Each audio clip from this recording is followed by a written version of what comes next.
We must also be clear-eyed about our relationship with Russia. Russia today poses a danger, but it is not unpredictable in advancing its own interest.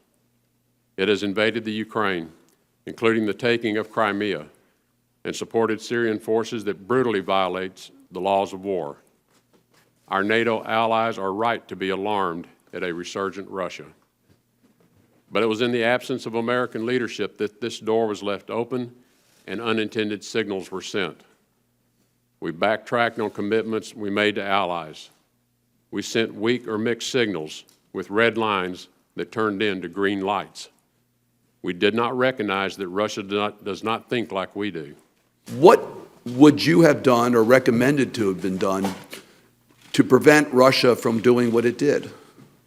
I think the absence of a very firm and forceful response to the taking of Crimea was judged by the leadership in Russia as a weak response, and therefore... So what would you have done after we were surprised by what they did in taking over Crimea?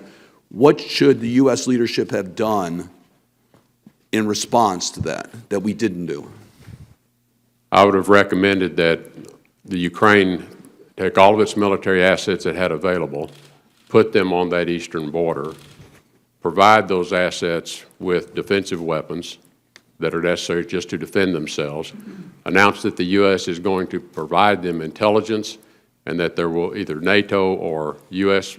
will provide air surveillance over that border to monitor any movements. Mr. Tillerson, you've engaged in significant business activities in Russia, so I'm sure you're aware that very few things of a major proportion happen in that country without Vladimir Putin's permission. So I ask, based on your views of Russian politics and your experience, is it possible for something like this involving the United States elections to have happened without Vladimir Putin knowing about it and authorizing it?